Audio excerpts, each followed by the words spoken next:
Bueno, buenas tardes. Muchas gracias a todos por venir.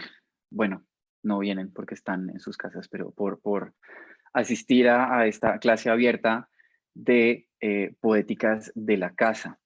Em,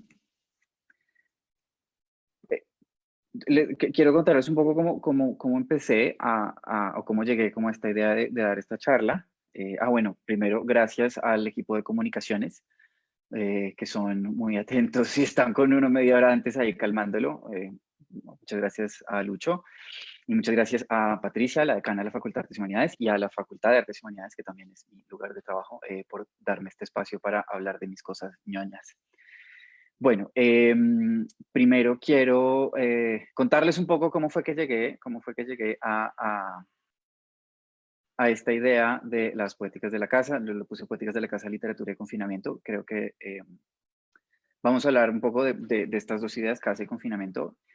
Y llegué a eso porque en una de mis echadas de globos aquí en la casa, que pues, yo creo que estar en la casa le deja a uno echar muchos globos, me puse a pensar, eh, pues primero, ¿quiénes somos los que podemos estar encerrados en la casa? Segundo, ¿cómo es estar encerrados en una casa luchando por mantener un atisbo de normalidad y de cotidianidad, a pesar de que pues, el mundo no está como siempre estuvo?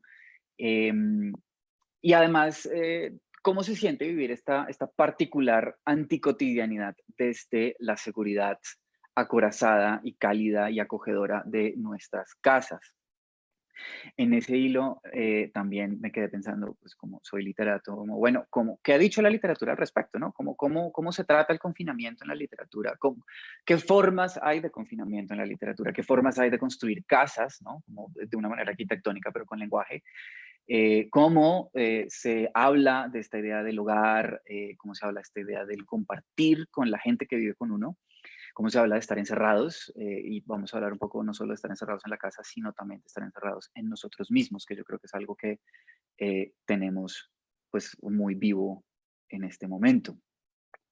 Y en algún punto, les adelanto y les pido disculpas, me voy a poner un poco panfletario, porque también quiero que pensemos un poco sobre cómo las facilidades que tenemos de estar en la casa y lo que significa tener esa posibilidad. Obviamente voy a hablar desde la literatura, no me voy a poner tampoco tan panfletario. Lo primero que quiero hacer, y les voy a compartir mi pantalla para que vean una presentación muy breve, es, quiero hacer como una pequeña reflexión filológica sobre la palabra hogar. Nosotros en español, digamos, la palabra casa y la palabra hogar son sinónimas, así como casa también es sinónimo de construcción o edificio, porque, digamos, la casa es el hogar, es como la fórmula automática. Pero yo, bueno, entre mis varias, de mis varios intentos en los que me he encontrado contextos en inglés, la palabra con la que yo traduzco, digamos, hay una palabra muy bonita que se llama hearth, que es la segunda palabra del segundo renglón. Resulta que la palabra con la que uno podría traducir o con la que yo traduciría hearth es justamente hogar. ¿Por qué? Porque, bueno, ambas comparten un poco su origen en la constitución de una casa hace bastantes años, siglos incluso, que es la constitución de la cocina.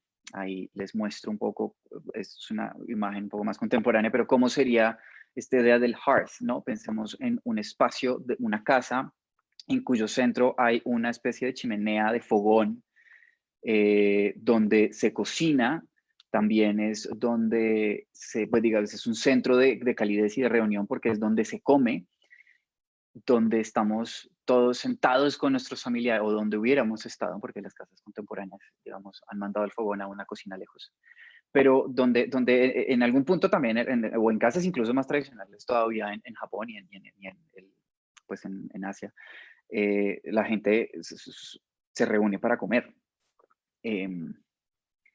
Y era el espacio también que calentaba la casa, ¿no? Entonces, de aquí que la palabra hogar se volviera también sinónima de la casa, porque, digamos, si uno en inglés dijera, there is a warm hearth in my home, uno en español podría traducir esa frase como, hay un hogar cálido en mi casa, em, porque es un punto de calidez. Y además es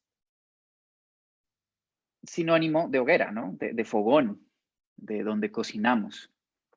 Con esto lo que quiero es como comenzar a pensar como en esta idea de la casa como una cosa acogedora, donde estamos con nuestros seres queridos, donde nos sentimos a salvo. Y que nos quedemos como con esa idea un poco, porque lo que quiero también hacer a lo largo de esta charla es cuestionar un poco, o no cuestionar, pero poner en tensión esa imagen, porque de repente no siempre es así. Este lugar como acogedor y cálido a veces se ve de maneras muy distintas a las que nos imaginamos, o incluso a veces es todo lo contrario, es un lugar muy hostil y muy frío. Eh, y bueno, justamente porque se supone que gracias a esta pandemia todos estamos recluidos en nuestras casas, en nuestros hogares. Se supone que estos hogares en los que estamos son pues justamente lugares cálidos, acogedores, donde hay comida y donde hay amor. Eh, porque estamos con nuestros roommates, porque estamos con nuestra familia, porque estamos con nuestra pareja, nuestro esposo, o porque estamos, a pesar de que estemos solos, hemos construido estos espacios donde nos sentimos cómodos y estamos, pues, en cierto sentido, acompañados, ya sea por nosotros mismos o, bueno, por nuestros amigos a través del Internet. Total, lo que quiero es pensar también que este encierro nos presenta varias reflexiones frente a más esta máxima en la que hay que creer, porque es verdad, y es una máxima muy importante, que es que lo mejor para aplanar la curva de la pandemia que estamos viviendo es quedarnos en la casa y hay que sobrellevar todas estas cosas. Y sí, claro, eso es lo que hay que hacer, eh, pero estos encierros también nos llevan a otras cuestiones personales, interpersonales, tanto como de estar encerrados en nosotros mismos y tener que lidiar con nuestras ansiedades, como por ejemplo estar encerrados con nuestro agresor, ¿no? Justamente hace un par de semanas veíamos que el número de casos de violencia intrafamiliar ha aumentado, pues porque las víctimas están encerradas 24/7 con sus agresores. Y eso es algo, yo creo que tenemos que como aprender a lidiar. Yo no quiero ofrecer soluciones, pero quiero como poner el dedo ahí y decir eso pasa. Y quiero traerles justamente ejemplos de la literatura donde esto también se ve. Hay una relación indudable entre la idea del hogar y la idea de la familia. Yo creo que no son términos indivisibles. El hogar literal, digamos como el fogón, es cálido por el fuego que arde en él y por la comida que se cocina en él, así como el hogar en términos de la casa también es cálida porque la familia, ya sea la familia de sangre o la familia que escogimos, vive con nosotros y nos calienta, digamos, por más cursi que suene, yo creo que eso es un poco, y funcionaría como una metáfora directa, eh, pero el primer ejemplo que les quiero mostrar es uno que complejiza esta idea de la familia, justamente, como, llamémoslo así, la leña que alimenta el fuego del hogar. Mi primer ejemplo, tengo que pedirle disculpas a todos aquellos colegas literatos míos que estén por ahí, sobre todo aquellos un poco más chapados a la antigua, porque mi primer ejemplo es un ejemplo un poco non sancto. Les voy a hablar de Harry Potter. Pero, ¿qué es lo que quiero sacar cosas de aquí a Harry Potter porque me parece súper interesante cómo J.K. Rowling construye la historia de este chico mago y cómo lo obliga a volver durante toda su serie a la casa de estos tíos abusivos y además cómo lo mantiene ahí durante 11 años. Antes de hablar de Harry Potter, quiero un poco como poner en contexto justamente esta familia en la que vive. Harry Potter vive con su tía, la hermana mayor de su mamá, que se casó con un señor que se llama Dursley. Entonces ellos en tradición anglosajona, pues la mujer toma el nombre del marido, entonces se llaman el señor y la señora Dursley. Les voy a leer este primer párrafo, y les pido paciencia porque voy a estar traduciendo. El señor y la señora Dursley, del número 4 de Private Drive, estaban muy orgullosos de decir y afirmar que ellos eran perfectamente normales. Gracias, muchas gracias. Ellos eran las últimas personas que uno esperaría que estuvieran involucradas en algo extraño o incluso misterioso, porque a ellos no les importaban esas ridiculeces, ¿no? Entonces, ese primer párrafo y luego los que siguen, J.K. Rowling sienta un poco las bases de esta familia normal inglesa que no le gusta lo diferente. Y yo creo que además esta señora, sin querer queriendo, o de pronto muy queriendo y no nos dimos cuenta, hace toda una radiografía de la sociedad inglesa. Y esta es como la típica familia medio conservadora que cree que lo diferente es raro, que no le gustan los inmigrantes, que no le gusta la gente rara. Y pues resulta que la hermana menor de Petunia, la tía de Harry, se casó con, primero es bruja, o sea, todo mal, porque eso es rarísimo. Y segundo, además se casó con otro brujo y además tuvieron un hijo, o sea, es lo peor. Y esta gente que aspira a ser una familia ejemplar normal, ¿no? Como de propaganda de los años 40, todo perfecto, pues resulta que tiene un pasado muy oscuro y es que pues no son tan normales como parece, y eso los atormenta mucho. Y resulta que después del asesinato de los papás de Harry Potter, Dumbledore, Albus Dumbledore, que es uno de los personajes más importantes de la serie de novelas, decide eh, dejar a Harry con esta familia, que es pues, su familia de sangre, y confía que lo van a tratar como un hijo. Resulta que los Dursley, lejos de tratarlo como un hijo, lo tratan casi que como un animal. Es muy chistoso porque esto es una novela de niños que habla de abuso infantil.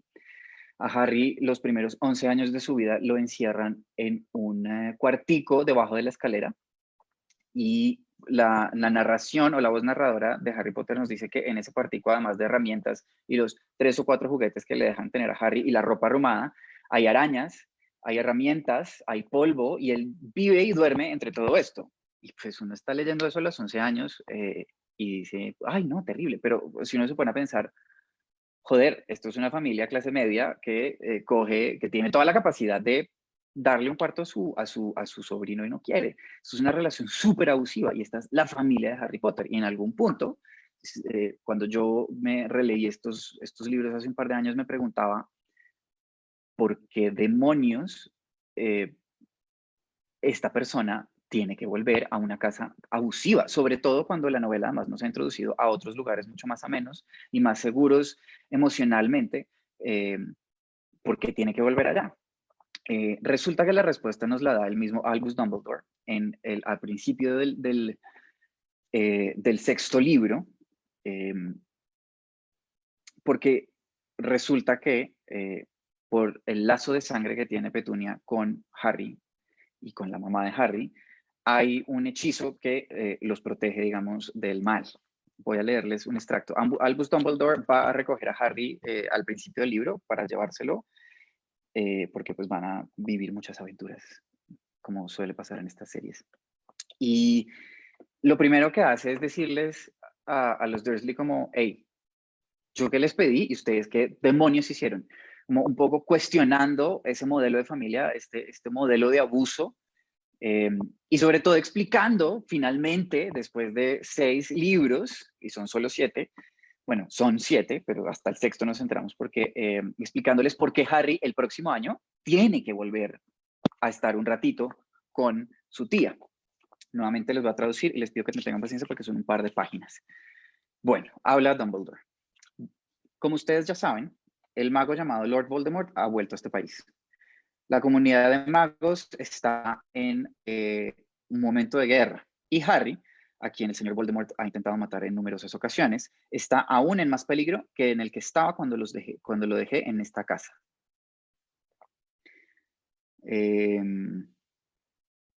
Y lo dejé con una carta explicando sobre el asesinato de sus padres y con la esperanza de que ustedes lo trataran y lo criaran como si fuera un hijo propio. Ustedes no hicieron lo que les pedí. Ustedes jamás han tratado a Harry como un hijo y él no ha conocido nada más que rechazo, abandono y hasta crueldad de parte suya. Lo mejor que puede ser dicho de todo esto es que al menos él escapó al daño irremediable y horrible que le han infligido al pobre niño que se sienta entre ustedes. Ahí está hablando de el hijo, el primo de Harry, Dudley. Pero luego viene la explicación, que es además bien particular, ¿no? Como ustedes son unos hijueputas, perdón por la palabra, esto es un horario todavía familiar. Pero si no fuera por ustedes, el chino igual se moriría, ¿no? Como estas cosas, esta cosa compleja con los lazos de sangre. Además, yo soy paisa y los lazos de sangre son una cosa bien compleja en los países. Bueno, mi familia es paisa, yo no soy paisa. La magia de la que les hablaba hace 15 años significa que Harry tiene una poderosa protección mientras pueda seguir llamando a este lugar su casa. Sin embargo, no, perdón. Y sin importar lo miserable que haya sido aquí, sin importar lo poco bienvenido que haya sido, sin importar lo muy maltratado, ustedes, al menos y de manera a regañadientes, le han dado un cuarto.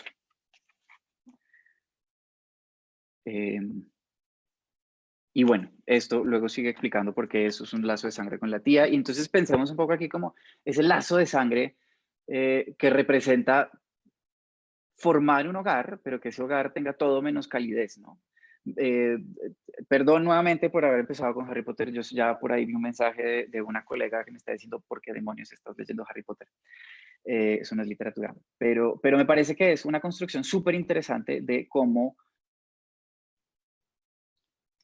se constituyen las relaciones, cómo tratamos la familia como una cosa dada y resulta que a veces la familia no es así. También a veces encontramos familias que formamos y que son un poco más felices.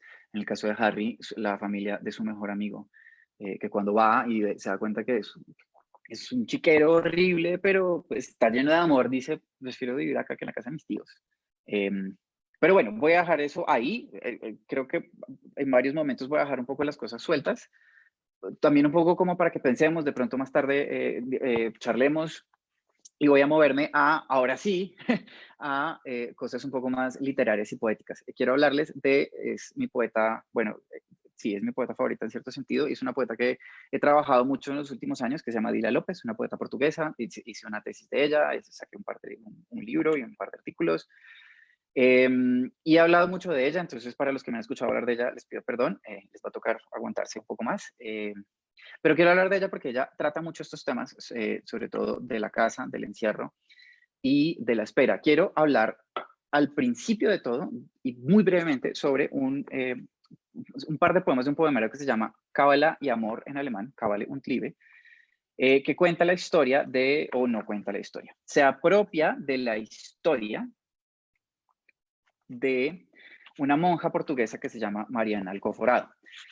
Mariana Alcoforado vivió aproximadamente en el siglo XVII, según académicos portugueses, en el convento de Bella, y era una mujer de la aristocracia. Entonces en algún punto conoció a un marqués francés, el marqués de Chamilly, se enamoró de él, solo se quería casar con él. Entonces, para que no la casaran con nadie más, se metió a un convento y le escribía cartas todos los días o todas las semanas diciéndole: amor mío, aquí te estoy esperando, ¿por qué no vienes por mí? Y pues el man nunca llegó. Académicos franceses dicen que estas cartas en realidad son una invención del marqués de Chamilly, lo que significaría que la monja portuguesa en realidad es un personaje literario, ficcional. Y bueno, hay como toda una discusión en la Academia Francesa y Portuguesa sobre si existió la monja o no existió la monja, pero lo cierto es que la monja, Mariana Alcoforado, se volvió como un personaje recurrente en la literatura portuguesa y sobre todo en la poesía, y Adilia López la apropia aquí un poco para hablar de esta espera eterna de cosas que nunca pasan. ¿Por qué quiero hablar de esta espera? Porque yo creo que todos estamos ahorita esperando algo que nada que viene, que es poder salir. Y por eso les quiero leer solo dos poemas. El primero es este, que no tiene título. Espérenme un segundo, que yo me quedé con la imagen de Harry Potter, no. Bueno, una pequeña cuña publicitaria. Si ustedes conocen a alguien que sufre de abuso, o si ustedes están en una situación similar y están en Bogotá, existe la línea púrpura. Funciona desde el 13 de febrero, como dice la imagen, del 2017. Es una línea segura a la que pueden hablar. Entonces, bueno, solo para que no tengan que estar ahí, sobre todo encerrados. Bueno, perdón, ya pasa la cuña publicitaria y les presento a Adilia López, una foto de Joana Dilao. Y les leo el poema sobre la espera de Mariana. Mariana no desiste, abre por tercera vez en el día el buzón de correo. Allí adentro hay cualquier cosa que ella no ve bien. Lo que es y que brilla era una hoja de hiedra. Mariana se deshace en llanto. pisotea la hoja de hiedra, que después muerde hasta sentir en su boca lo amargo de la hoja. Así se pasó un invierno más. Después vino el verano. Mariana abre siempre el buzón del correo, ahí mismo al fondo. Una lagartija la mira fijamente. Mariana besa a la lagartija y llora. Después se echa a escuchar Bach. Lete el APC. Después viene la noche. La lagartija se adormece a los pies de Mariana. Mariana no consigue dormir y canta. Las otras la mandan a callar. Y es divino porque yo creo que a todos nos ha pasado. Primero estamos esperando que llegue, no sé, el fin de la pandemia, el momento en que baje la curva, la vacuna. Estamos esperando un montón de cosas que no llegan. Y ¿cuántos de nosotros podemos dormir? Bueno, yo afortunadamente los últimos días he estado durmiendo muy bien, pero he escuchado mucho y a mí me ha pasado en algunos momentos también que no, pues que uno no está durmiendo bien, que uno se desvela, pues porque, ajá, eh, estamos en una situación que nos desvela. Y es muy particular además porque yo creo que la gente no se da cuenta del estrés en el que estamos. Y es muy chistoso porque la literatura un poco da cuenta de esas cosas. Acá, pues ella se desvela, entonces canta y las otras monjas del convento la mandan a callar. Como, mira, por favor, déjame dormir. Que también se trata un poco de la convivencia, ¿no? De estar ahí en estas cosas. Y bueno, porque uno va a estar eternamente en la espera. El penúltimo poema de ese poemario de Adilia López es una respuesta del Marqués de Chamilly. Esto es una cosa totalmente inventada por Adilia, pero me parece que es como la vida riéndosele a uno, como estoy esperando, no entiendo qué estás esperando, persona. Les leo. Del Marqués de Chamilly a Mariana Alcoforado. Mi señora debe tener una cosa muy urgente y capital que decirme, porque me ha escrito mucho y muy seguido, pero lamento decirle que no entiendo su letra. Ya le mostré sus cartas a todas mis amigas y a mi madre, y ellas tampoco la entienden bien. ¿No podría decirme lo que tiene por decirme en mayúsculas? ¿O pedirle a alguien con una letra más legible que la suya que me escriba por usted? Como ve, tengo la mejor de las buenas intenciones en serle útil, pero su letra, mi señora, no la ayuda. Me parece, no sé, es como la vida un poco. Como, ¿qué? No entiendo, chao. Y con esto quiero un poco dejar de hablar de la espera y moverme a el tema que más me interesa de Adilia, que es cómo ella construye su casa en la poesía. Adilia tiene o se inventó una palabra súper bonita que es desentropiar. Los físicos, si hay físicos que están conectados, saben que la entropía es como es una ley del universo que indica que todo propende siempre al caos, ¿no? Y Adilia coge esa ley. Ella estudió física en la universidad y luego desistió y por eso es poeta, pero bueno, luego hablamos de eso.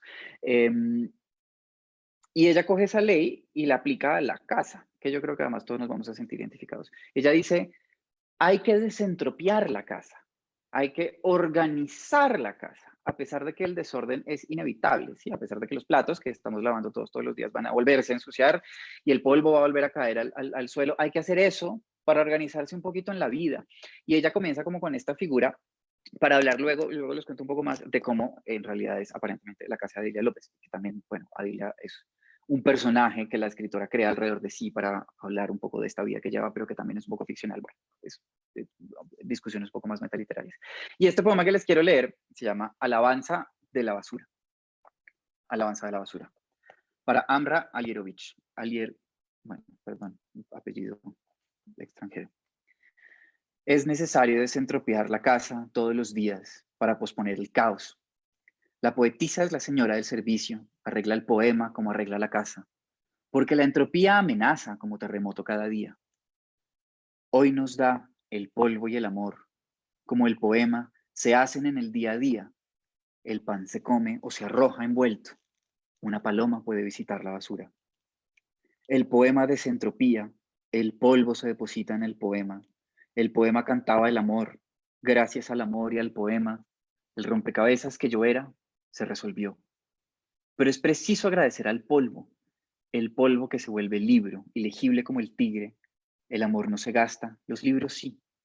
La mesa cae al paso del perro y el rompecabezas queda por hacerse en el suelo.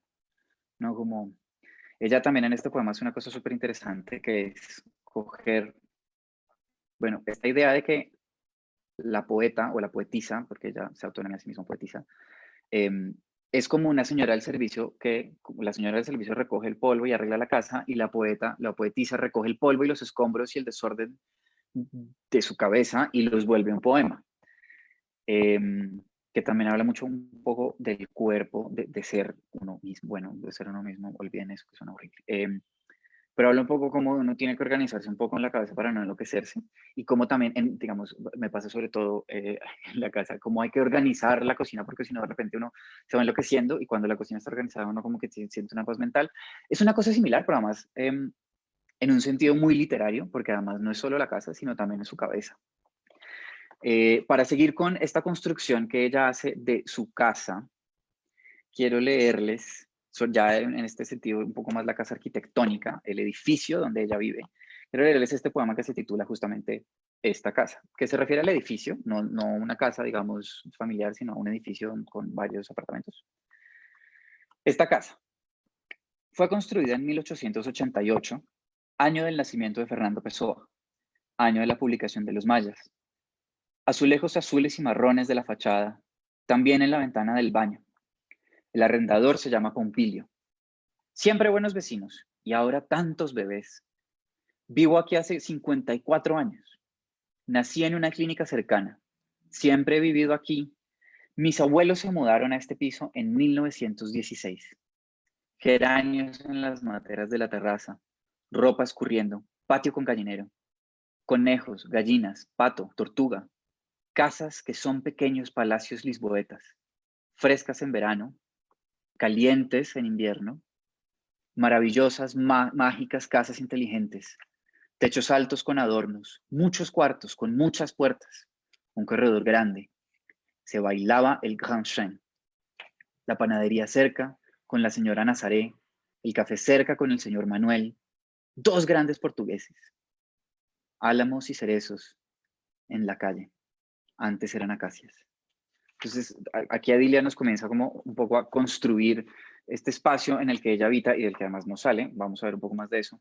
Y luego, bueno, ya vimos que además es un lugar que ella tiene que ordenar constantemente, pero luego nos revela, o bueno, nos había revelado mucho antes de este poema, pero en esta charla ahora nos va a revelar que resulta que su casa es un poquito más desordenada de lo que nos imaginamos. Hay un poema muy viejo de ella que se llama, y que es muy citado, Autobiografía sumaria de Adilia López. Ojo además con esto de autobiografía sumaria, ¿no? Ella se está autobiografiando y está sintetizando su autobiografía en estos 3 versos. A mis gatos les gusta jugar con mis cucarachas. Es una imagen bellísima, la voy a volver a leer. A mis gatos les gusta jugar con mis cucarachas. Entonces pensemos en este apartamento de Adilia López. Que es un apartamento en un edificio muy viejo, de 1882, que se desordena, pero además resulta que está tan desordenado que pues hay cucarachas.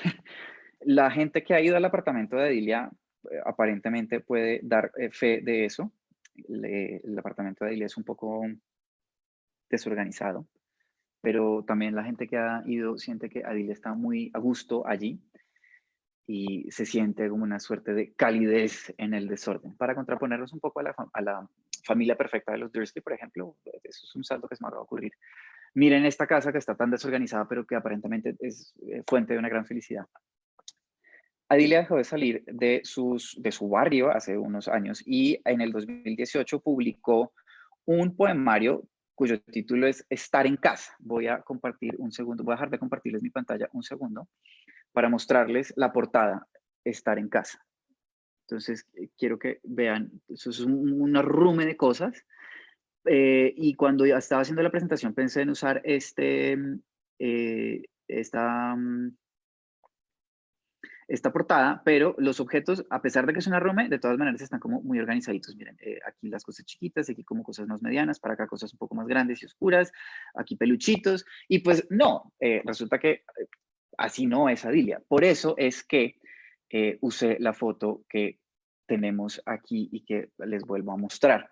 Allá atrás es un arrume un poco más leal a lo que es el apartamento de Adilia López, según la gente que la ha visitado. Y pues bueno, ese es el apartamento de Adilia López.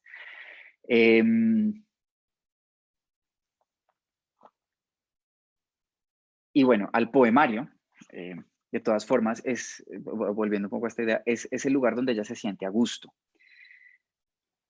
Entonces quiero leerles un poco algunos poemas, se los voy a leer todos de corrido, para como armarnos una idea, y no son muy largos, armarnos una idea de cómo Adilia en realidad constituye este lugar acorazado donde ella se siente segura y feliz. El primer poema es este. Soy de este lugar, como los árboles y las casas.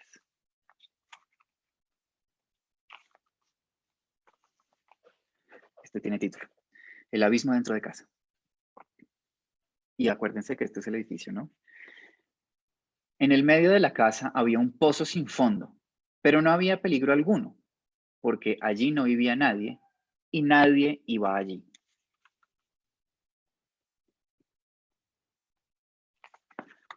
Hotel en casa. Que además es muy diciente sobre Adilia aquí ya. Una amiga mía me dio jaboncitos y frasquitos con shampoos y lociones, de esos que dan en los hoteles. Los uso en la casa, en el cuarto de baño, como si estuviera en el cuarto de baño de un cuarto de hotel. Digo cuarto de baño porque pensemos, no sé, en un cuarto de baño francés de principios del siglo XX, medio Art Nouveau, con una tina, una cosa así. Eso es como un poco la imagen de Adilia. Entonces leo otra vez ese pedazo. Los uso en casa, en mi cuarto de baño, o en mi baño, como si estuviera en el cuarto de baño de un cuarto de hotel. Así, con esos jaboncitos y frasquitos, pareciera que estoy en un hotel, pero sin salir de casa. No viajo, no tengo dinero para viajar y además ya no me gustan los viajes.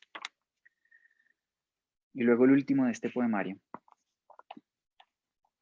un poco también como para sentirnos un poquito más encerrados en ese espacio de Adilia. Antiguamente había, aquí hay una comparación súper fuerte, bueno, antiguamente había la casa de reposo, la casa para comer y había hambre como hoy. En portugués dice casa de estar, o sea, casa de estar literalmente, que sí se refiere, bueno, yo le digo casa de reposo como para mantener alguna cercanía con la traducción, pero en realidad se refiere a un manicomio o a un lugar donde la gente va como a reposar la enfermedad mental. Adilia también tiene toda una poética sobre la caridad, sobre lo hipócrita que puede ser la caridad cristiana, o lo hipócrita que es la caridad cristiana, sobre las tensiones del hambre, pero bueno, no me voy a meter en esa discusión, quiero que nos quedemos como con estas dos imágenes. La casa de comer, y aún hay hambre, ¿no? Porque las casas no son perfectas de todas formas, y antiguamente había todos estos espacios, y hoy todavía hay hambre, y pues los espacios son más pequeños. Y luego esta, la casa de reposo, porque además ese es el último poema que les voy a leer de Adilia para seguir adelante, que es un poema de su poemario ZS, y es un poema muy particular porque son solo 2 versos y un título, y los 2 versos en realidad son una cita, una parafraseo. El poema se llama justamente La casa de reposo y dice: La vida es tan divertida. Silvia Plath, Letters Home.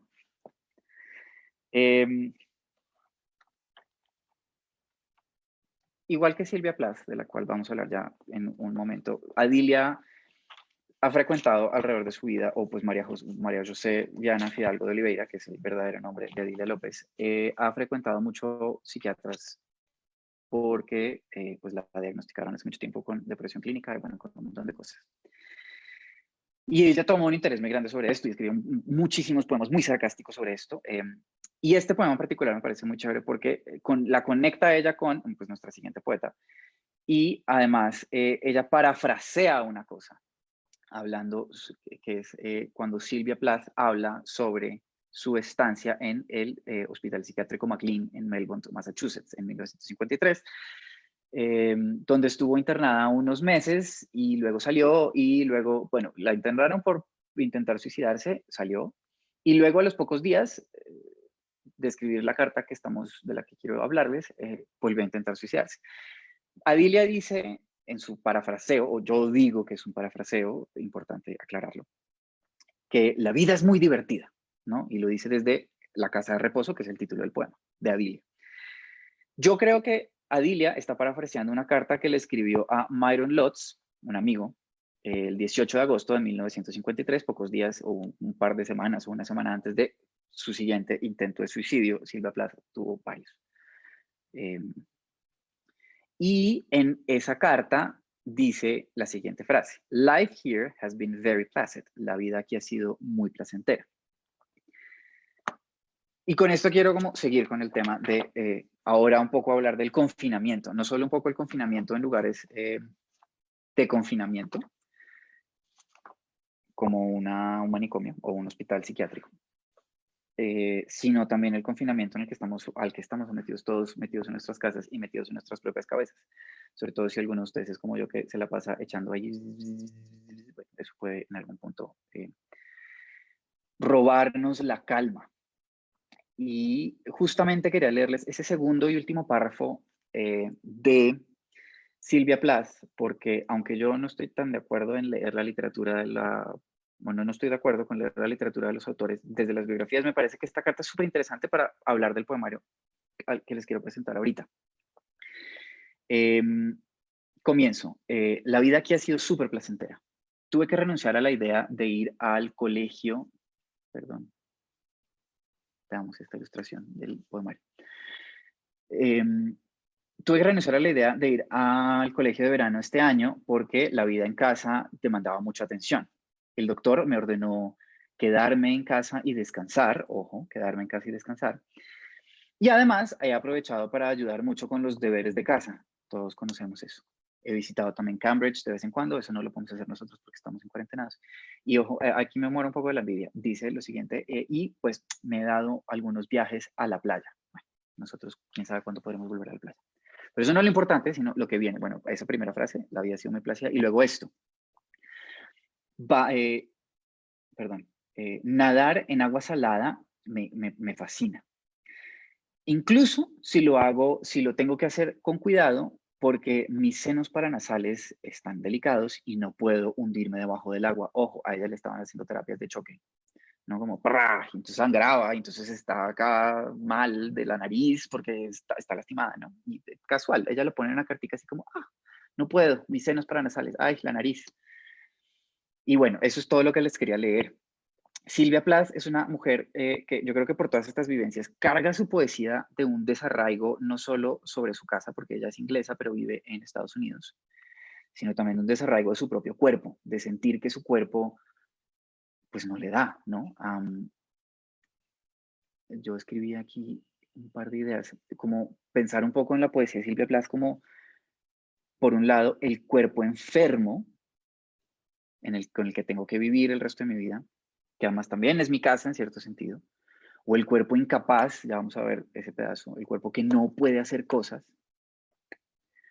Y también, por otro lado, el cuerpo extraño en cuerpo propio, sobre todo, o mejor dicho, empecemos, y el cuerpo invasor. Yo creo que hay como un desarraigo sobre mi cuerpo que de repente ya no me pertenece, o mi cuerpo con el que tengo que luchar, y no tengo otra opción. Y pienso sobre todo en esto porque solo les voy a presentar un poemario de Silvia Plath, que es Tres mujeres. Ahí tienen una ilustración bellísima de la edición de 1968 de Thread Books. La hace el señor Stanislav Michal Gliwa, o Gliva, perdón, no sé leer. Creo que eso es húngaro. Creo, perdón, no me maten. Pero esa es una ilustración muy bella. Son la obra, yo le llamo poemario, en realidad no es un monólogo, es un triólogo escrito para radio por Silvia Plath. Y son tres voces, tres mujeres. La primera, de la que no les voy a hablar, la primera voz, es una mujer que está embarazada, está muy feliz por estar embarazada, está muy feliz de tener un hijo y tiene algunas angustias como de cómo va a quedar mi hijo, pero pues todo resulta que está muy bien. Esa desafortunadamente para hoy no me interesa. Pues muy bonito. La segunda mujer y la tercera mujer son las que me interesan y voy a hablar, aunque muy brevemente, y les recomiendo que se lean el libro. Yo tengo una edición bellísima de Nórdica, que además es bilingüe y viene ilustrada, es súper bonita. Les voy a hablar de la segunda y la tercera voz. La segunda voz quiere tener un hijo, pero no puede. Y en algún punto le toca renunciar a esa idea y tiene que hacer las paces. Solo les voy a leer dos apartes de esa voz. Y la tercera voz, de la que solo les voy a leer una parte, Es una estudiante universitaria que queda embarazada sin querer y tiene que tomar una decisión. La decisión, porque además es 1968, fue entregar el hijo en adopción. Yo, es una lectura un poco descarada y tendrán que perdonarme, creo que si Silvia Plath hubiera escrito esto en pleno 2020, seguramente la tercera voz habría abortado. Pero bueno, son opiniones políticas aparte, no nos detengamos mucho en ellas. Comencemos entonces con la tercera voz, que es lo único que les voy a leer, pero que me parece súper interesante porque hay una imagen como de arrebatamiento. Recuerdo el instante en que lo supe con certeza. Los sauces perdían su calor. El rostro en el estanque era hermoso, pero no me pertenecía. Ojo ahí. Tenía un aspecto importante como todo lo demás, pero lo que yo veía eran peligros, palomas y palabras, estrellas y lluvias de oro, concepciones, concepciones. Recuerdo una ala blanca y fría. El gran cisne con su aspecto terrible viniendo hacia mí como un castillo desde la cima del río. Hay una serpiente en los cisnes. Vamos con la imaginería fálica. Se deslizó. Su ojo contenía un mensaje oscuro. Vi el mundo en él, pequeño, mezquino y negro. Palabras minúsculas enganchadas unas a otras y los actos a los actos. Algo había brotado de aquel cálido día, de aquel día cálido y azul. No estaba preparada. Las últimas nubes se precipitaron, arrastrándome en 4 direcciones. No estaba preparada. No sentía respeto. Creí que podría negar las consecuencias, pero ya era tarde para eso. Era demasiado tarde y el rostro cobró nitidez, lleno de amor, como si estuviese lista. Alguna vez en algún artículo que estaba leyendo sobre eso, ese artículo decía que, bueno, hay como 2 lecturas sobre como si estuviese lista, era como una cosa positiva. Yo creo, y estoy de acuerdo con ese artículo, lo busqué para ponerlo en la bibliografía, no lo encontré, perdón. Decía que ese como si estuviese lista, ese rostro nítido, lleno de amor, no es una imagen, sino como una especie como de conflicto, porque estoy lista para ser mamá, pero en realidad no estamos listas para ser mamá. Y por eso es que al final la voz entrega a este hijo a adopción. Y luego hablemos de la segunda voz, que dice, bueno, la primera intervención de la segunda voz es cuando está en el baño y se da cuenta que pues le llegó la regla. Y se frustra mucho porque quiere quedar embarazada y lleva mucho tiempo en estas. Y no puede, y no puede, y no puede. Entonces aquí está pensando en la luna, que es una imagen súper particular justamente para pues la menstruación. La luna está en la ventana. Se acabó. El invierno llena mi alma. La luz caliza deposita su polvo en las ventanas, ventanas de despachos fríos, aulas vacías, iglesias vacías, demasiado vacío. Ella está vacía. Y este abandono, hay una renuncia terrible en todo. Los cuerpos se amontonan a mi alrededor, durmientes polares. ¿Qué rayo azul de luna congela sus sueños? La siento entrar en mí, fría, desconocida, como un instrumento. Al final, un rostro duro y demencial, una boca redonda abierta en lamentos. Es ella quien arrastra mes tras mes la marea de sangre negra con sus voces de fracaso. Estoy indefensa, como el mar al otro extremo de su cuerda. Me siento inquieta, inquieta e inútil. Yo también doy luz a cadáveres. Debo ir al norte. Debo ir al norte. Debo adentrarme en la vasta oscuridad. Me veo como una sombra, ni hombre ni mujer. Ni una mujer orgullosa de ser como un hombre, ni un hombre lo suficientemente insensible y plano como para no sentir la carencia. Yo siento la carencia. Alzo mis dedos, 10 estacas blancas. Mirad, la oscuridad se filtra por las grietas. No puedo retenerla. No puedo contener mi vida. Seré una heroína de lo periférico. No seré acusada por botones perdidos, agujeros en los talones de los calcetines, las caras blancas y mudas de las cartas sin responder, encerradas en cajones. No seré acusada, no lo seré.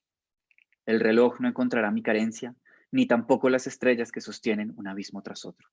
Y en este momento es súper particular porque esa segunda voz toma la decisión de desistir de tener hijos y eventualmente se somete a una cirugía muy dolorosa y bueno, lo que sigue después de eso es cómo se recupera, bueno, la cirugía, luego cómo se va recuperando. Pero aquí es muy importante pensar que ella está intentando hacer algo con su cuerpo, que es su casa, y no puede hacerlo. Y está obligada a convivir con esto por el resto de sus días y pues, pérdidas. Quiero cerrar, Silvia Plath, con este pequeño poemario, con este poema, con esta última intervención de la segunda voz, que además es muy bonito porque tiene otra vez, volvemos un poco al imaginario de la casa física. Estoy en casa a la luz de la lámpara. Los atardeceres se prolongan. Remiendo una falda de seda, mi marido lee. ¿Con qué belleza la luz abarca todo esto? Hay una especie de humo en el aire de primavera, un humo que tiñe los parques, las pequeñas estatuas de rosa. Como si una ternura despertara, una ternura infatigable que sana. Espero y me duelo. Creo que estoy curándome. Queda mucho por hacer. Mis manos pueden coser hábilmente en este encaje a la tela. Mi marido puede pasar las páginas de su libro. Estamos juntos en casa durante horas. Solo el tiempo pesa en nuestras manos. Solo el tiempo que no es material. Las calles pueden volverse súbitamente de papel, pero yo me recupero de la larga caída. Me encuentro en la cama, a salvo en el colchón, manos entrelazadas como para otra caída. Vuelvo a encontrarme. No soy sombra, aunque una sombra nace de mis pies. Soy una esposa. La ciudad espera y se duele. La hierba cruje a través de la piedra y está verde de vida. Esto para hablar un poco del desarraigo, que es el tema que nos va a traer a nuestra penúltima poeta o escritora de hoy.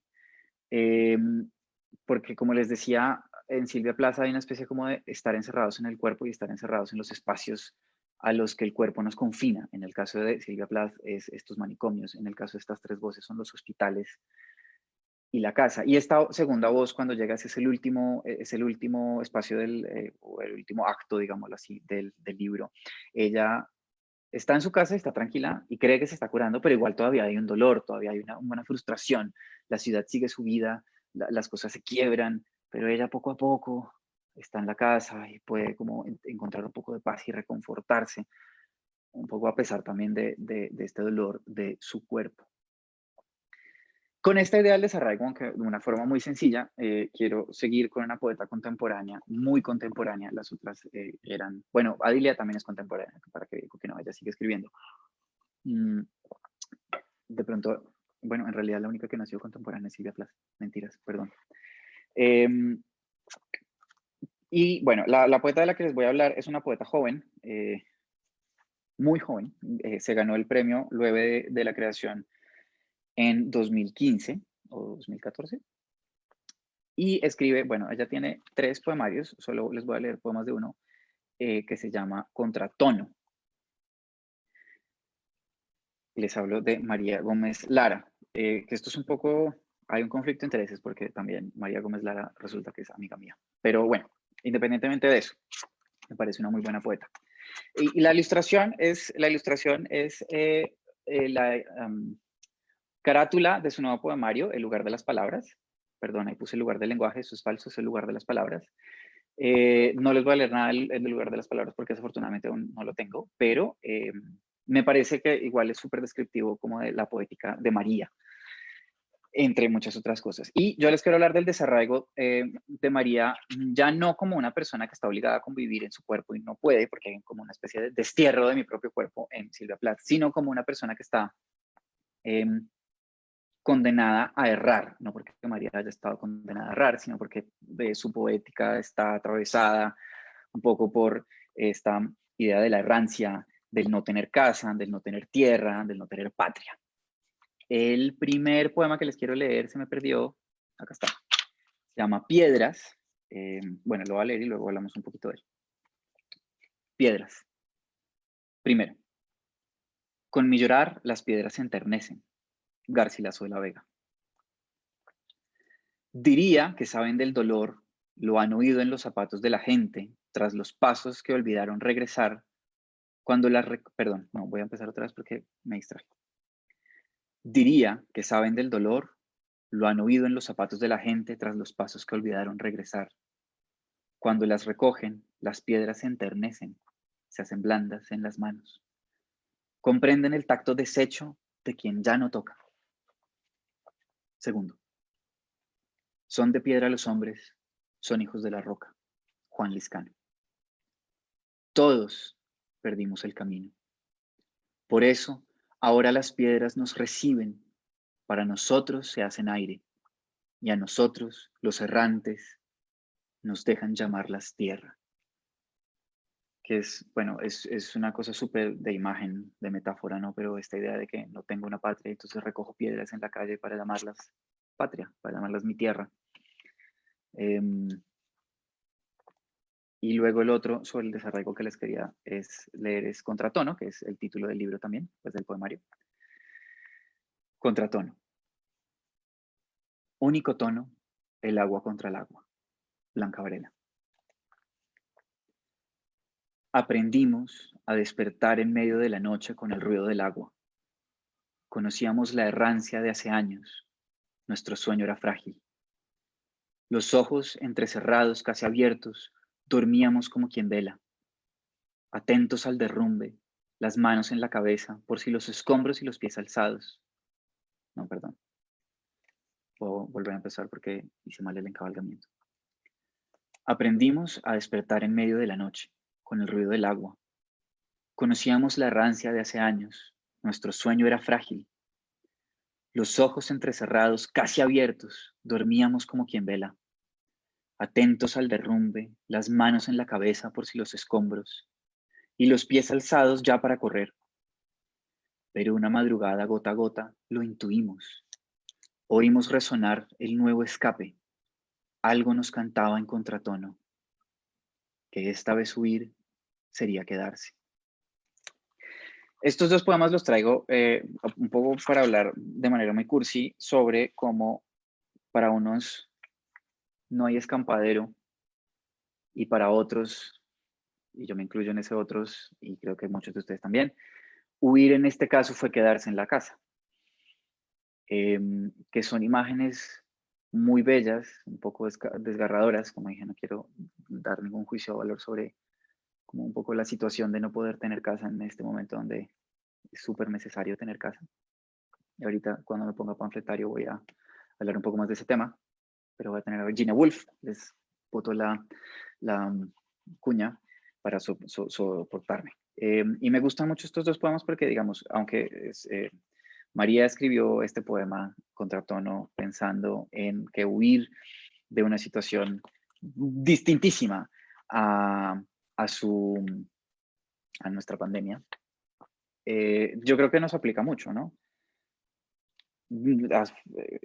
Siempre hemos estado prestos a correr, siempre estamos pendientes del mundo exterior y en este caso hay que estar en casa, huir de la desgracia de quedarse en la casa. Y finalmente, a propósito del encierro, no ya del desarraigo, les quiero leer un poema que María escribió cuando azotó el huracán Sandy en 2012, si no estoy mal. Que se llama Conjuro. Y cuando ella cuenta esa historia es muy chistoso porque ella dice que era como presenciar el fin del mundo. Sonaba todo, había alarmas y ruido y las ventanas y la lluvia y las cosas y todo era tenaz. Y bueno, ella se metió en... afortunadamente ella cuando lee este poema cuenta la historia porque si no yo me sentiría muy idiota contándoles la historia. Bueno, me siento muy idiota igual contándoles la historia. Ella se escondió en su baño, en la tina, con un radio de pilas y creo que una Nutella. Bueno, eso sí que María sea la que me corrija. Les leo. Conjuro. Your burning temple next to mine. Repito el verso de Blaga en la tormenta, como un conjuro, un amuleto, algo de ti. Me aferro, no lo suelto, burning temple, sola esperando a que toque tierra el huracán next to mine, dijiste alguna vez. Your burning temple, y oigo el crujir del viento contra las ventanas next to mine, y me cubro la cabeza cuando se va la luz. We shall remember once too late, y es tarde ahora que llega el estallido, this very bench where we're seated, cuando no queda nada en pie entre las tinieblas, sino el radio de pilas y la voz del locutor. The worst is yet to come. sea, lo peor está por venir, ¿no? Y ella está en medio del huracán. Espero acurrucada eso peor. Me obstino en aquel verso Burning Temple como delirio next to mine como la fiebre. Aquí no hay templos ni fuegos, pero de miedo convoco algún rescate y aprieto en el puño este conjuro de cuando hubiéramos podido salvarnos del desastre. Y no que nos esté azotando un huracán, ni mucho menos, pero pues es un poco una alegoría del desastre. Este es un huracán que mata un poco más lento. Pero me parecía también súper acorde a nuestra situación. Y todavía me queda un poema de María, pero se los voy a leer al final para cerrar. El último tema, nos quedan 5 minutos para las 5. Yo sé que, pues, en teoría esto a la hora, pero los que se quieran quedar a hablar un ratito más, súper. Bueno, y sé que hay otras clases que también se han extendido, entonces, chévere. Quiero cerrar mi presentación de autoras con Virginia Woolf. En específico de Virginia Woolf, quiero hablar del cuarto propio, porque me parece que, bueno, aparte de que hace una construcción súper interesante de la historia de la literatura escrita por mujeres, la llamo así, no literatura femenina, porque pues, una cosa, digamos, sigue siendo literatura, en Inglaterra, pero tiene un argumento que creo que además es súper pertinente para que lo tengamos, y aquí es donde me pongo panfletario, para que lo tengamos nosotros en cuenta. Que comienza con una cita que les voy a, bueno, no, la tengo aquí escrita, entonces se las voy a leer desde aquí. Virginia Woolf afirma que, 2 puntos, para escribir novelas, una mujer debe tener dinero y un cuarto propio. Yo había comenzado, como cuando comencé a preparar este pedazo, comencé pensando en esta imagen súper cliché del escritor, que de hecho se parece a la ilustración que tengo ahí, que es el man encerrado en su estudio, seguramente por la noche, a la luz de una lámpara, y es muy particular porque además es un escritor masculino, que bueno, ya les dije, ya les había advertido, y es un espacio que es cálido también como el hogar, es acogedor, es el man solo ahí botando sus ideas, súper inspirado. Es un lugar un poco solitario, pero no solitario depresivo, sino feliz. Y es además en casa. Y un poco el cuestionamiento que hace Virginia Woolf es decir, no, no todos los escritores, hablamos en neutro, tenemos ese espacio. Justamente las mujeres, eh, pues a las mujeres nos ha tocado siempre escribir en la sala de la casa. Y eso implica dejarnos interrumpir por las labores de la casa, que además nos aquejan porque somos mujeres. Y un poco a lo que voy con esta discusión, y se los adelanto, es, y lo digo además yo, consciente, como literato que puede trabajar en su casa, es que nosotros, Vanis Mamerterías, estamos en posiciones de privilegio. Y yo creo que, además bueno, no sé, ser conscientes de eso y en la medida de lo posible intentar hacer algo al respecto por mejorar la situación del mundo, así sea votar bien, también tenemos que tener alguna gratitud al respecto de esos espacios. Pero bueno, ese es mi punto panfletario. Hablemos de Virginia Woolf. En específico, les quería hablar de 2 puntos, 3 en realidad, sobre cómo se constituyen esos espacios y cómo, que es un poco toda la reflexión a la que quiero invitarlos hoy, cómo esos espacios, los espacios que creeríamos que no son dados, que están dados, que son, porque sí, pues realmente han sido espacios que en la mayoría de los casos hemos ido luchando, generación tras generación, bueno, en realidad generación tras generación, cambio político tras cambio político.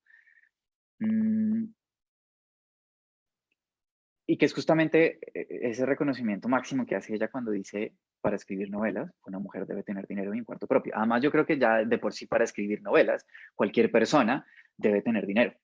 El oficio literario es un oficio, además de muy gratificante, pues es un oficio muy poco pecuniario. Y ahí hay un reconocimiento súper importante. Pero bueno, hablemos de los espacios y de la casa, que es lo que nos interesa. Em, como les decía, para resumirles un poco el libro, que no es muy largo, uno se lo lee en menos de 2 días. Yo me lo leí 2 veces, la primera vez me demoré mucho porque estaba estudiando en la universidad, pero esta vez me lo leí un fin de semana. Ella es una reconstrucción sobre las mujeres que han podido escribir y publicar en Inglaterra. Comienza con las grandes damas, que fueron las primeras en poder decir. Ella hace también toda una lectura sobre lo que ella dice que es la rabia en la escritura y cómo un buen escritor debería poder liberarse de esa rabia. Yo me tomaré algunas distancias, yo creo que uno puede escribir cosas muy interesantes con rabia. Pero también tiene como todo este reconocimiento de, hombre, fueron las primeras mujeres que pudieron publicar, fueron mujeres acomodadas.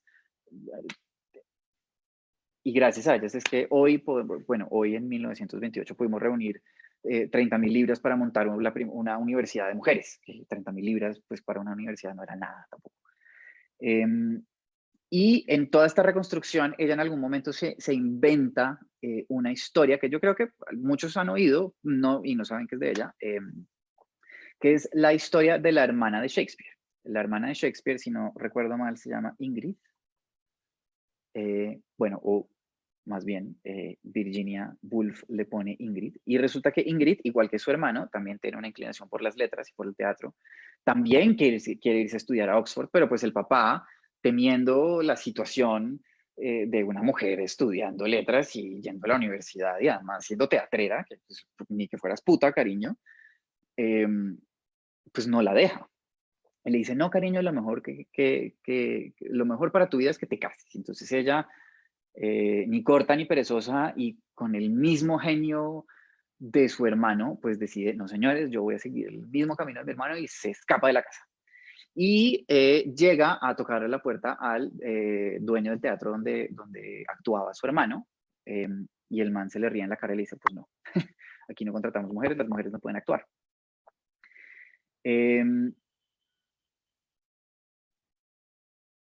Y poco a poco, entre songo y sorongo, ella logra escribir y actuar. Y luego Virginia, es súper corto la historia, es como un parrafito de lo que la historia de esta mujer que ella se inventa. Resulta que Virginia hace que Ingrid se embarace y porque está embarazada pues no puede seguir actuando, no puede seguir haciendo nada, entonces pues se suicida y la gente se olvida de ella. Y lo que Virginia dice es, como ella hay muchas mujeres. Y a lo que yo voy es, no quiero que pensemos esto solo en el tema de género, porque definitivamente el tema de género es indivisible de esto, sino también en el tema de cuántas personas privilegiadas pueden estar en su casa trabajando, o cuántas personas privilegiadas tienen que dedicarse a otra cosa para no poder hacer pues, lo que quieran hacer. ¿Cuántas personas están ahorita en la calle llevándole el pan a su comida porque pues es o morirse de coronavirus o es morirse de hambre?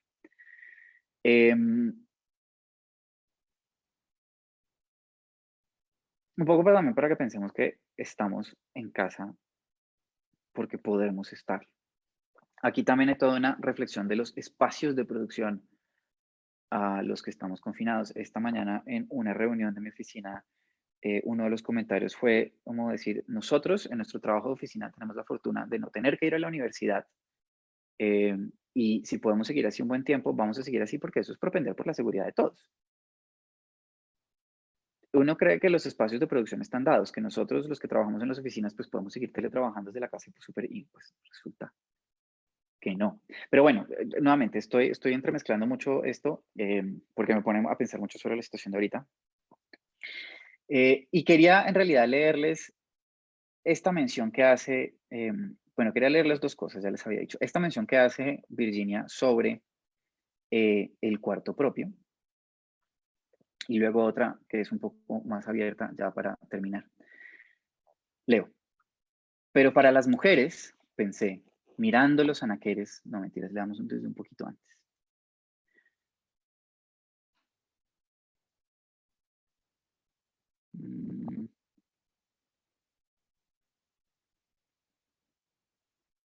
Bueno, entonces, voy a leer desde antes y me salto pedazos.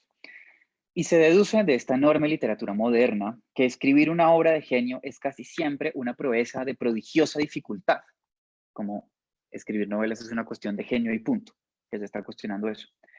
Todo contradice la posibilidad de que nazca completa en la mente del escritor.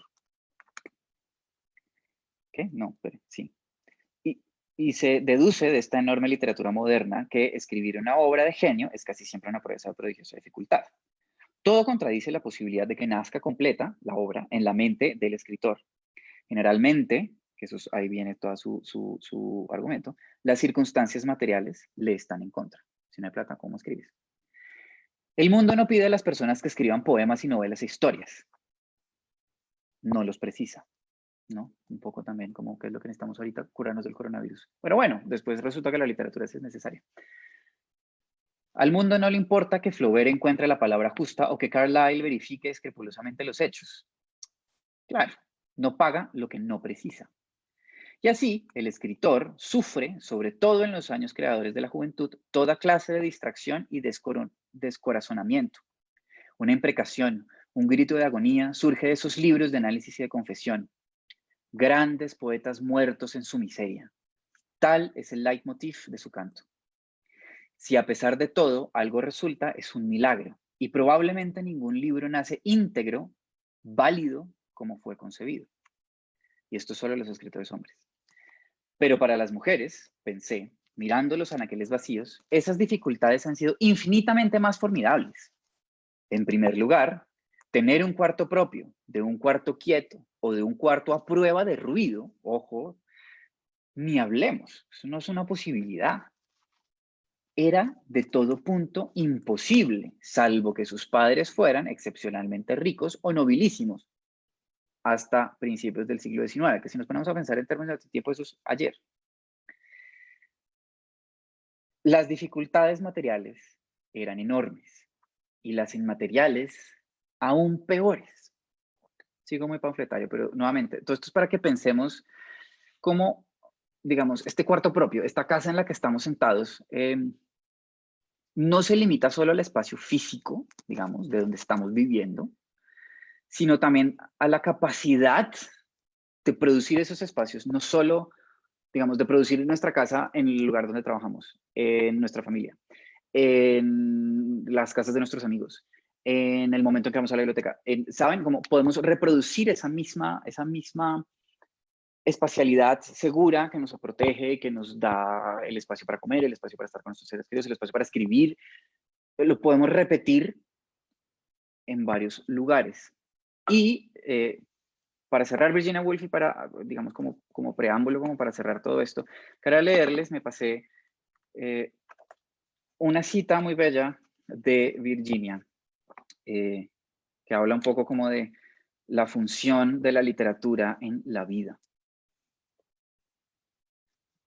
Bueno, nuevamente todo esto preguntándose sobre la condición de las mujeres y la escritura. Me pregunto a mí misma cuáles eran las condiciones en las que vivían las mujeres. Y esta es la cita. Porque la novela, es decir, el trabajo imaginativo, y yo, Alejandro, aventuraría la literatura, no se desprende como un guijarro, como puede suceder con la ciencia, no es una cosa de eureka. La novela, la literatura, es como una telaraña ligada muy sutilmente, pero al fin ligada a la vida por los cuatro costados. A veces apenas se percibe la ligadura. Las obras de Shakespeare, por ejemplo, parecen suspendidas por sí solas, completas y autónomas.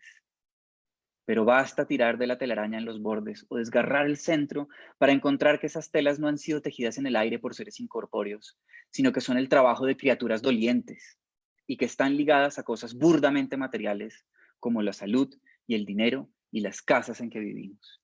Me parece una cita poderosísima, justamente porque lo que está diciendo es la literatura, que es una discusión que tenemos mucho en los espacios de discusión literaria, en las clases, esta idea de que la literatura en cierto sentido es mímesis de la realidad, ¿no? Y bueno, eso es una discusión amplísima que tiene que ver con Platón, pero un poco lo que ella está diciendo aquí es decir, la literatura aspira a la verosimilitud de la vida y por eso es que nos llega tanto y por eso es que nos habla tanto.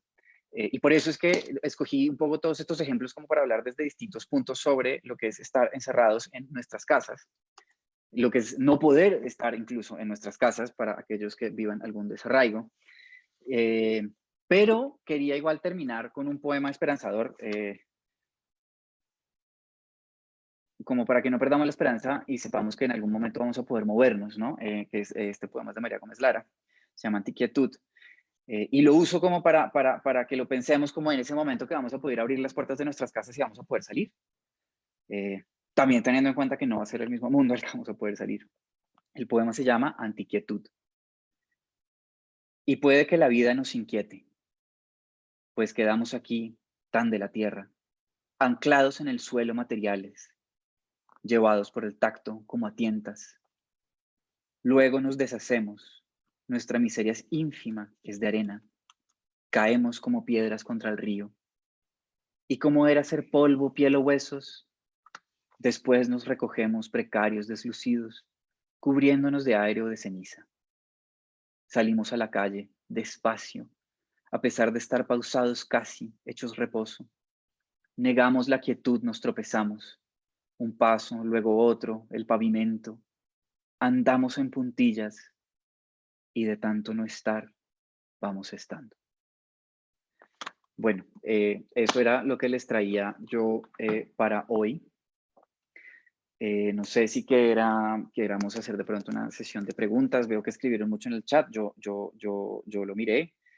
Me pasé 12 minutos. Entonces, muchas gracias a los que se tienen que ir y a los que quieran regalarme, no sé, tal vez 15 a 20 minutos de sus vidas. Súper. Y de pronto charlamos un poco. No sé si de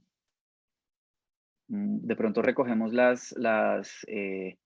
las preguntas o los comentarios que haya en el chat y vamos resolviendo poco a poco.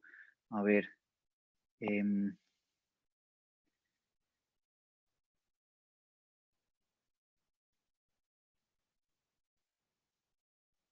Bueno, veo que no. Bueno, aquí hay una reflexión. ¿Cómo será el regreso a la vida normal y a la vida de escuela? Todos esos niños y niñas que ven en situaciones similares a las de Harry Potter confinados en un espacio que es abusivo.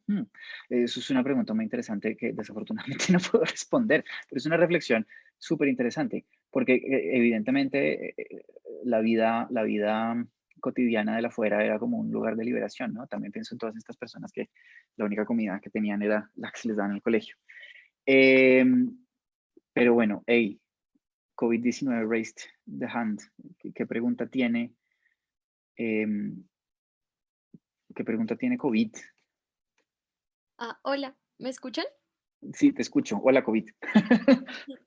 Sí, perdón, es que puse ese nombre con unos amigos y no sé cómo quitárselo, pero bueno, la cuestión era que, pues, con todos esos espacios, a mí, bueno, y con toda esta reflexión sobre el momento ahora, a mí se me venía mucho a la mente, era como un escenario mucho más desesperanzador y es como pensar en todas estas distopías de ciencia ficción que justamente, pues, en cierta forma, o sea, se me vinieron como a la mente como tres ejemplos, que es pues Blade Runner y otra Ujú, que no es de ciencia ficción, pero que también es una película que se llama Brooklyn, que es con Saoirse Ronan, no sé cómo se pronuncia, y un anime que se llama Full Metal Alchemist. Y bueno, el punto es como que ajá. en todas estos pues productos culturales, el hogar justamente, o sea, mejor dicho, el hogar no existe. No hay. Ajá. Y eso también, en cierta manera, esa disociación entre el cuerpo y también y como un hogar y todos los hogares, que también me parece que es como justamente la respuesta como más radical a cómo va a cambiar el mundo ahora, ¿no? Como me gustaría también pensar qué pasa ahí entonces si no hay hogar, como por ejemplo en Blade Runner no hay hogar en la Tierra y las Ujú, colonias, como hay un comentario que dice como, y las colonias igual tampoco son habitables, las colonias en Marte y en todos los planetas, dice como, en realidad tampoco es habitable, entonces realmente no tenemos hogar, pero, o sea, ¿qué va a pasar con eso? ¿Sí? Y en Fullmetal Alchemist los protagonistas queman su casa porque, está porque su mamá. es un recuerdo de, pues, del error que cometieron al tratar de revivir a su madre y pero me refiero, es como, ¿y si uno voluntariamente quema la casa o quema su cuerpo y existe como esta disociación entre entre la existencia y un hogar, como qué opinan de eso. A mí me parece que sería como muy chévere pensarlo como la respuesta más radical a qué pasa ahora con esta situación, ¿sí? Como el hogar y todo. Y si uno nunca siente un hogar, como ni siquiera en su propio cuerpo, ¿qué pasa? Pues no sé, tengo esa inquietud porque me siento un poco así, pero bueno. Ok, bueno, me pusiste, yo no soy psicólogo, pero bueno, yo creo que independientemente de esta situación sobre estar encerrados en cuarentena, creo que hay mucha gente que siempre ha vivido así. Pienso, por ejemplo, en Silvia Plath y Nadilia López, como para poner ejemplos de la charla. Em, y además, digamos, en el caso, por ejemplo, de Adilia López, sobre cómo ella afronta su crisis mental y cómo ella construye su casa, ella toma ciertas decisiones, no así en el caso de Silvia Plath. Y yo me pregunto también cuánta gente puede tomar decisiones sobre su condición de vida. Eh, si nosotros tomáramos la decisión de quemar nuestra casa o mandar a la, perdón, blip, el sistema capitalista que nos mantiene, pues sería una pregunta muy interesante porque realmente no tenemos certeza. Curiosamente, la literatura o el arte en general, pensando justamente en los ejemplos que diste, tiene respuestas al respecto, ¿no? Blade Runner le presentan a uno un futuro un poco postapocalíptico, postestatal, donde lo que mandan son las corporaciones, que yo, francamente, en mis fueros internos creo que para eso vamos. Y luego hay otro montón de ejemplos que muestran como qué es lo que pasaría si, nuevamente, la literatura entrando a decir, o bueno, las artes entrando a decir, hey, pensemos en estos lugares imaginados. Esto es un pequeño gesto de Bob Esponja de imaginación. Eh, Pero me temo, mi querida COVID, que no puedo darte una respuesta muy certera en realidad. Yo creo que la respuesta de cómo sería está en los mundos que nos hemos inventado. Está en Blade Runner, está, de hecho hay una escena buenísima de la segunda película de Blade Runner que es ellos llegando a Los Ángeles y Los Ángeles es un desierto. Eh, y bueno, están tantas cosas para leer. Ay, yo no les mostré la biografía, ahorita se las pongo. Lo que les pongo, si me quedaba tiempo, les iba a hablar un poco de Piedad Donetti cuando se enfrenta con el cuarto de su hijo. La literatura tiene muchas cosas, no sé qué decirnos. George Orwell, eh, 1960 y ahora, o 85. Eso es una de las novelas eh, como pilares de la ciencia ficción postapocalíptica. Yo creo que ahí, más que en mirar números certeros y decir esto va a ser así, yo creo que la literatura puede ofrecernos como esos sitios para resolver nuestras preguntas. Bueno, ¿quién más tiene la mano alzada? Charlie Novoa tiene la mano alzada. Eh, a ver si yo Hola, puedo buenas mirar ahí. tardes, ¿cómo están? Hola, Charlie. Gracias, Alejandro, gracias a todas las personas que cada tarde se reúnen. Bueno, estamos dialogando acerca de los hogares y de cómo acudimos a la literatura. Eso es lo que me llevo de este compartir, cómo acudimos a la literatura y a la poesía para hallar nuestros lugares, especialmente en estos tiempos. Yo he estado todo el día en una especie de retorno a una casa muy especial que es el humor. Hoy partió al infinito Marcos Bunstock, uno de los fundadores de Lelutier, ese fantástico grupo Mm. argentino que nos ha acompañado por más de 50 años en este planeta. Y yo no estoy dispuesto a llorar por Marcos, al contrario, yo creo que lo que hay que hacer es reír. Suena un poco complejo lo que estoy diciendo, pero creo que lo que he entendido y lo que también decía Alejandro es todos tenemos la opción de elegir qué carácter le damos al hogar, qué punto desde qué punto de vista entendemos lo que es hogar. Algunos consideramos que el humor es importante, no como una forma de evasión, pero sí como una forma de mm, afrontar cada día. Y Marcos tiene algo importantísimo y es el manejo del lenguaje. Si ustedes buscan en YouTube, por ejemplo, él hizo una intervención, una de sus últimas intervenciones públicas ante, si no estoy mal, la Academia Española de la Lengua, haciendo unas divertidísimas y muy interesantes observaciones acerca del manejo del lenguaje. Y el Lelutier era el encargado del manejo del lenguaje. Él era el encargado de hacer las introducciones de las obras ante la gente, y de su pluma partieron muchas de esas introducciones. Creo que todos tenemos la opción, y eso es lo bonito del mundo cultural, de encontrar alternativas para saber afrontar las situaciones. Y el humor es fundamental. Saber reír, saber reírnos de nosotros mismos, sabernos reír de un poco de la ansiedad de estar encerrados, de la angustia de estar encerrados, no porque seamos inhumanos, al contrario, ni tampoco porque estemos despreciando la situación de la gente que está sufriendo alrededor. Es que no podemos aportar nada a esa situación si nos quedamos también nosotros llorando, creo yo. Obviamente sabemos que aquí se juegan vidas humanas, aquí están en juego vidas humanas, pero nosotros también tenemos que poner de nuestra parte para que esa situación no nos desestabilice a todos. Y el humor, bien entendido, un humor respetuoso, cariñoso, inteligente, sentipensante, es lo que necesitamos, creo yo. Y bueno, pues va el recuerdo para Marcos y a la gente nueva, pues Lelutier está en YouTube. Mm. Véanlos y deleítense, porque una vez uno entra en ese mundo, en esa casa, uno ya no se quiere ir. Ahora, no es una casa para estar visitando constantemente, finalmente. Es una casa para disfrutar cada vez que uno se sienta en el mood, cuando uno se sienta en el clima, digámoslo así, para disfrutar. Gracias de verdad, y de verdad genial haber compartido y haber conocido la obra de mujeres poetisas, poetas, o como podamos llamarlas. Muchas Ambas, yo gracias. creo. No, gracias, Charlie, por tu intervención. Sigamos con otra mano alzada.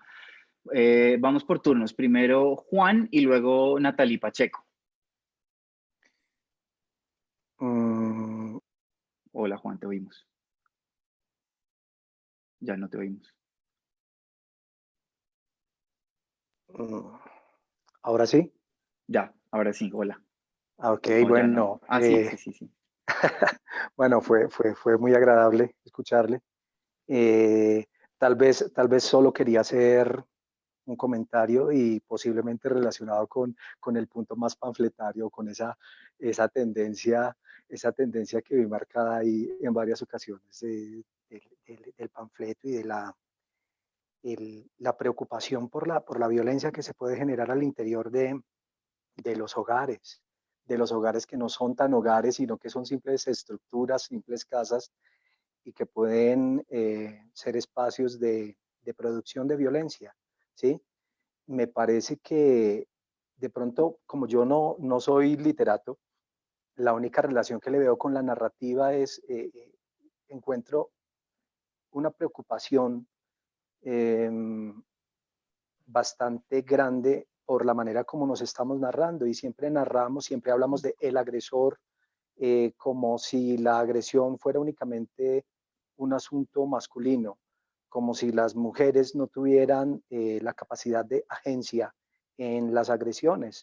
Yo he trabajado con violencia hacia niños y niñas, y curiosamente la mayoría de los casos que veo, temas de violencia hacia los niños y las niñas, han sido por sus maestras o por sus madres, también por sus padres, obviamente, pero el punto es ese, cómo nos estamos narrando. Hay una antropóloga que se llama Verena Stolke, no sé si se pronuncia Stolke, pero se escribe así, y Verena Stolke, tomando un libro sobre, sobre la construcción como de la figura femenina a través de las narraciones mitológicas, empieza a explicar cómo la figura de la mujer se construye a través de narrativas. Y yo me pregunto ahora, ¿con qué tipo de narrativas nos estamos narrando también los hombres? Si narramos al hombre únicamente como un productor de violencia, como un productor de agresividad, estamos por un lado desconociendo que también hay hombres cuidadores al interior de los hogares y por fuera de ellos, y también que la mujer tiene una capacidad de agenciamiento, eh, que también la lleva como cualquier ser humano hacer cosas que son buenas y cosas que no son tan buenas. Entonces, simplemente, pues, como reflexionar un poco en este momento, que no es solo un tema de, podríamos decirlo, de violencia patriarcal, sino que al interior de los hogares se pueden generar muchos tipos de violencia, parejas del mismo sexo que tienen relaciones tensas por, pensaría yo, más que es una cuestión de relaciones de poder o tensiones, simples tensiones que hay que mirar cómo resolverlas sin darles únicamente la lectura pues de que es una violencia masculina o una violencia patriarcal. Era solo eso, ¿sí? Bueno, De la me parece, pensar en cómo nos vamos, cómo queremos narrarnos. Es más como ese mi punto, pues para no perder el hilo conductor, cómo nos queremos narrar. bueno, yo creo que está muy interesante. Esa pregunta es una pregunta que ha atravesado, yo creo que desde que existe o desde que se puede hablar de literatura contemporánea, porque no sé desde cuándo. Porque las narraciones y las formas en las que nos vamos contando y vamos contando nuestras historias van cambiando a través del tiempo por muchas cosas, como bien dice Virginia Woolf. Una de las grandes razones de ese cambio es el cambio financiero. Ahí hay dos cosas que me gustaría como pensar en tu reflexión. Primero, como la violencia estructural. Justamente, fíjense que citaba Harry Potter como el ejemplo de abuso, porque es un abuso que viene de una familia y la figura maternal que debería haberlo protegido, que su tía no lo hace, al contrario, se alía con su esposo y lo echa, ¿no? Pensar como en también un poco reflexionar sobre, sí, claro, pues agentes de violencia hay en todas partes, la violencia no tiene género, en eso estamos de acuerdo. Hay que pensar en cómo la estructura social actual, no tanto las personas, no tanto los individuos, porque los individuos son como, no sé, corchos sobre una ola y van hacia donde la ola los empuja, cómo la estructura social permite ciertos espacios de violencia y permite que ciertas personas pues ejerzan esa violencia, ¿no? Independientemente de si son hombres o mujeres. En específico, por ejemplo, el ejemplo de las mujeres es muy particular que sean, digamos, en muchos de los casos que yo conozco, y puede que hayan más complejos, en muchos de los casos que yo conozco de violencia intrafamiliar ejercida por mujeres, por lo general son mujeres, claro, hay excepciones, que están en posiciones de cuidado absoluto y donde hay un padre negligente o un padre más pasivo. Entonces ellas tienen toda la responsabilidad y se enloquecen. Eso no disculpa la actitud de nadie, no. La violencia no debería disculparse bajo ninguna, habría que buscar si hay momentos en los que la violencia es perdonable, tal vez los haya. Pero hay que pensar no tanto como, o mejor dicho, un poco a lo que voy es que yo no sé si la pregunta sea por, primero, cómo nos estamos narrando, si de repente hay una narración que quiere vilificar al hombre. En realidad, yo creo que hay no. Bueno, de pronto en gente irresponsable que no entiende muy bien la discusión, sino más bien como de acercar en cuenta que hay una estructura estatal, no, hay una estructura social que nos impulsa a la violencia y nos impulsa a la violencia en varios niveles, no solo en físico, nos impulsa a la violencia psicológica, nos impulsa a la violencia profesional, nos impulsa a la violencia física, nos impulsa a la violencia financiera, nos impulsa a la violencia estatal. Y caer en cuenta de eso yo creo que nos permite como preguntarnos si queremos seguir reproduciendo esos sistemas, si queremos intentar como cambiarlos, si vale la pena cambiarlos, si no vale la pena cambiarlos. Hay gente que dirá, por ejemplo, no sé, a propósito de la entropía, el ser humano es caótico y seguiremos siendo caóticos independientemente de que nos intentemos organizar. Yo ahí estaría un poco más con Adilia y diría, a pesar de que la entropía es inevitable, hay que intentar desentropiarnos un poco. Yo creo que ahí va la discusión, como entender cuáles son las estructuras. De pronto aquí no solo me pongo panfletario, sino un poco marxista. ¿Cuáles son las estructuras sociales que nos atraviesan y que nos empujan a tener ciertas actitudes en ciertos momentos específicos de la vida? ¿Y cuáles son las decisiones que estamos tomando día a día para intentar como hacerle un poco el quite? Yo creo que eso estaría ahí. Y bueno, nos fuimos un poco del tema de la literatura. La siguiente que seguirá Natalie Pacheco, que sigue con la mano alzada. Hola, sí. Igual yo quería decir, vi que Unsa dijo que quería hablar y creo que él de pronto va a tocar este mismo tema que estabas hablando. No sé si él quiere hablar primero porque yo iba a cambiar un poco el tema y volver lo que había comentado Charlie. No sé si quieras darle la palabra a Gonzalo. Ahí esto está. ¿Me están escuchando? Sí, te estamos escuchando. Dios, espero que no hayan escuchado toda mi retaíla hace un rato. Eh, no me quiero saltar a nadie, pero pues sí, yo quería hacer como un par de comentarios sobre cuando hablamos de literatura femenina o de literatura queer o de literatura gay o de literatura afro o de literatura indígena, qué sé yo. Yo creo que es muy importante reconocer el lugar de enunciación en el que están las personas. No es lo mismo cuando escribe un hombre que cuando escribe una mujer. Alejandro lo ha dicho ya varias veces. Me parece muy importante hacer estas reflexiones desde la letra de las mujeres, sobre todo porque creo que no solamente han sido silenciadas, sino que hay lógicas ahí que pues la lógica patriarcal no recibe. Entonces, chévere poder escucharlo también en lógica femenina. Creo que yo soy culturalista, así que tiendo a poner explicaciones en la cultura, pero me parece que de todas formas, creo que la cultura que nos ha construido y que hemos construido en esa relación dialógica, digamos, permanente de la cultura, yo no diría que la sociedad nos lance a la violencia, sino que nos construye como personas violentas. Y también nos deconstruimos hasta cierto punto. Creo que eso no se puede del todo, pero creo que es posible. Y creo que en la medida en que lo reflexionamos y vemos desde otros lados y desde otras lógicas, podemos cambiar cosas. Y por eso creo que es muy importante una clase como esta. Entonces, sí creo que es muy importante reflexionar cuando hablamos de literatura y le ponemos un apellido. También me parece que es importante ponerle apellido a la otra literatura a la que no le hemos puesto nunca. Y decir que es literatura heteropatriarcal, cisgenerista o androcéntrica, blanco-mestiza. Y eso tiene un apellido súper largo, que uno puede decir hegemónica. Entonces, nada, quería solamente como hacer esa anotación porque creo que es muy importante cuando hablamos de la violencia, también identificar de dónde está viniendo, de dónde se está generando, porque una mujer puede ser tan violenta como un hombre, pero en general el tema es mucho más complejo que si las mujeres tienen la capacidad de serlo. Pero ya no quiero extenderme. Muchas gracias, Unsa.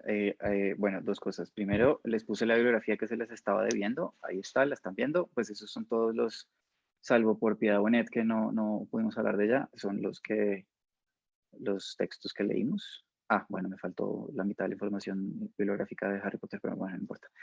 Y con respecto a lo que decía Gonzaga, me parece súper importante. Una de las apuestas que tal vez sea una apuesta tibia, creo que me parece que tiene una cosa valiosa sobre llamar a la literatura solo literatura. Y por eso en algún punto no hablé de literatura femenina, sino literatura escrita por mujeres, porque existe la literatura escrita por un montón de gente. Es precisamente hacer ese reconocimiento de que la literatura es literatura. Eso también implica un cuestionamiento sobre el canon, quiénes somos los que hemos hablado sobre el canon, desde dónde hablamos del canon, nuevamente. Yo estoy hablando desde la Universidad de los Andes, desde un departamento de Humanidades y Literatura, como hombre, y eso también tiene como que cuestionarse, pero de todas maneras creo que UNSA apunta a cosas muy importantes sobre todo, digamos, estas cosas, estas cuestiones de apellidos. Quiero volver a darle entonces la palabra a Natalie Pacheco, que quedó un poco como en veremos. Bueno, ya les mostré la bibliografía y bueno, vuelvo yo. Hola Alejandro, muchas gracias. Sí, yo digamos, le di espacio a Unsa porque pensé que podía tener relación con el tema anterior y como para no estar saltando de aquí para allá, pero mi punto, lo que yo quería comentar era realmente estaba mucho más relacionado con lo que ya había hablado Charlie y es un poco como de este espacio, digamos, de alguna manera bueno que tiene lo que está pasando. Yo siento que toda esta situación, ¿no? confinamiento, este pánico, bueno, este momento de crisis que estamos viviendo la humanidad entera, tiene una relación o tiene como un paralelo muy lindo, muy interesante con la literatura, y es que, bueno, por un lado, nos recuerda que somos humanos, ¿no? Y no solamente nos recuerda que somos humanos en el sentido más físico, ¿no? Del hecho de que nos podemos morir en breve, en poco tiempo, inesperadamente, porque pues sabemos que nos vamos a morir, pero no sabemos cuándo. Digamos que los que somos más jóvenes, entre comillas, de pronto pensamos que está aún lejos, pero pues con una situación como esta lo vemos de pronto un poco más cerca.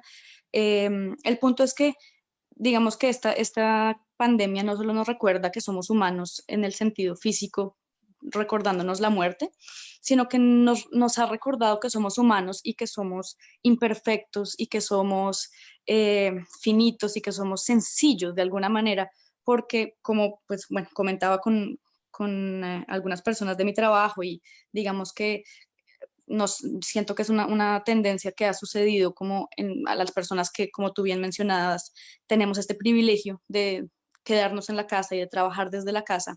No sé si a ustedes les ha pasado, pero digamos que ahora trabajando por videollamadas y estando todo el tiempo en este espacio, digamos que mezclado de casa-oficina, a veces pasa que, pues nada, que aparecen escenas de nuestra cotidianidad dentro de nuestro espacio de trabajo, ¿no?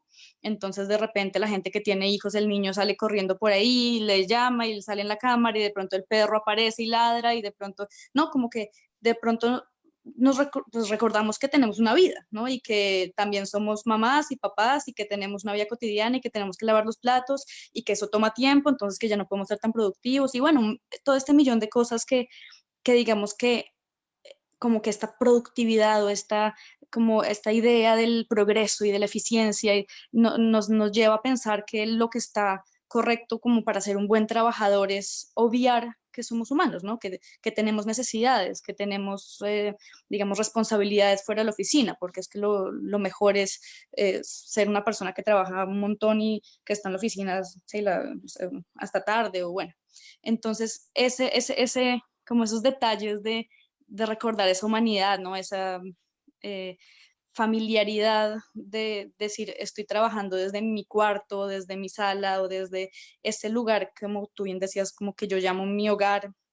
De pronto, pues se nos hace raro, pero digamos que de alguna manera obligados, nos ha hecho mezclar esos dos espacios y vernos enfrentados a dos realidades que por mucho tiempo el capitalismo ha intentado separar, ¿no?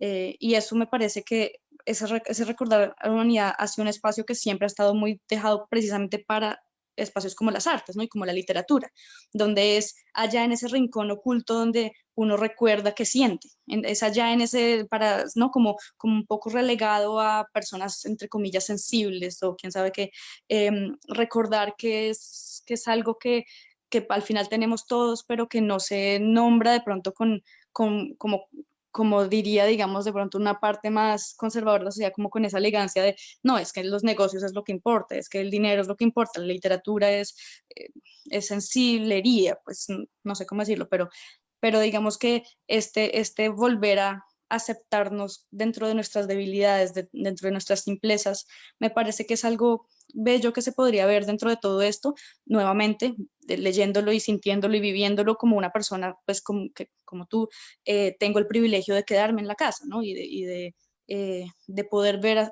estas cosas, digamos, a través de un lente de no estar simplemente paniqueando porque no voy a tener con qué comer, ¿no? Y también, bueno, pensando la literatura como ese espacio y como este privilegio, digamos, como ese espacio de eso, ¿no? De personas que tienen un cuarto para escribir, ¿no? Lo que tú nombrabas, que se me hace muy interesante, personas que tienen ese espacio entero para ellos, para pensar, para reflexionar. Bueno, simplemente es una reflexión, como un paralelo que no sé si pues te parezca, pero que creo que también hay que traer a colación, ¿no? Como evidentemente esto es algo muy grave que está pasando, y evidentemente hay muchas reflexiones, muchos cuestionamientos que tenemos que traer, pero también es bueno ver esos puntos, no sé si digamos optimistas, pero sí, bueno, importantes también dentro de todo esto. Eso es todo. Gracias. Muchas gracias, Natalie. Bueno, estoy muy de acuerdo con eso. Yo solo quería compartir con ustedes una cosa muy anecdótica que nos ha pasado con esto de las clases abiertas. Como yo ya dije, me toca como ver mucha de la gente que ha escrito, que ha participado en estas cosas como ustedes. Yo creo que se ha llevado como una grata sorpresa de que, bueno, lo que decía en algún punto ahorita de la charla, las artes y las humanidades nos acercan a otras cosas. Y algo positivo que uno puede pensar de estos espacios virtuales es que podemos hablar, ¿no?, de estos temas, podemos tener discusiones al respecto, la clase de ayer, por ejemplo, que fue súper taquillera, era sobre rock en español, y la primera clase que pues Camilo dio fue de rock en general. Como ahora podemos como dedicarle espacios a cosas que antes de pronto no eran tan importantes y que ahora yo creo que nos mantienen un poco con vida, ¿no? Porque estar en la casa implica, como dice Natalie, como sugiere Natalie, conectarse un poco como con esa parte un poco más humana, que es muy interesante, ahora que lo pienso, pensar cómo lo humano, digamos, lo más cálido de la humanidad está en la casa y cómo de repente lo menos humano está afuera. Bueno, eso es una reflexión muy boba, se oía mejor en mi cabeza. Son las 5:40. Quiero agradecerles a todos los que estuvieron, a todos los que se quedaron, porque vi que eso fueron varios. Muchas gracias por estar, muchas gracias por pararme bolas, por escucharme. Fue un espacio súper chévere y bueno, por ahí vi sugerencias de Lina Angulo, muchas gracias. Yo, de hecho, confieso que no me ha leído a contrapelo, pero la voy a leer. Entonces, muchas gracias a Lina Angulo, que además ha estado en todas las clases, yo siempre la veo por ahí comentando.